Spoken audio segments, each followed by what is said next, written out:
nitwa Sega, mwari muvuze ku bijanye igitoro c'i Burundi. Ego, mu Burundi dufise de sorte y'ibitoro. Ni ukuvuga turafise igitoro c'umuntu, tukagira n'igitoro c'imodoka. Alors, iyo tuvuze igitoro c'umuntu, ni ukuvuga ni imfungurwa umuntu ajya kugira agire ingovu. Urugero, ufise nk'inzara ntushobora gufonksiona neza, bisaba yuko wifatira amavoka, ukifatira akajumbo twirimiye twenyene, uduharage tw'i Burundi, ainsi de suite. Ivyo rero ubiriye vyose bikaja mu nda yiwawe, wahaze nyene, ucugira energy yo gukora ikintu wifuza gukora canke gupasa umunsi wose umeze neza.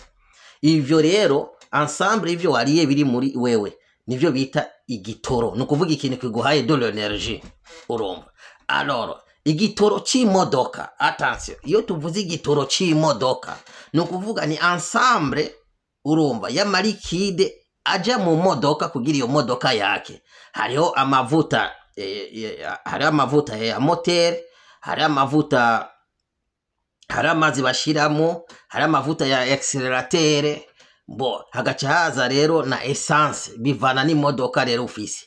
Kombinezo y'ayo marikide yose ensemble, urumva, yinjiye mu modoka. Imodoka ikigira inguvu zo kwaka, umva, ikigira de l'énergie, bica biproduza aussi umuriro de l'énergie mu modoka. Hanyuma iyo modoka igaca ifonksiona. Urumva imodoka ibuze ivyo ndakubwiye indani ntifonksiona. Ico rero iyo ensemble ivyo bintu vyinjira mu modoka tuvyita igitoro mu Burundi.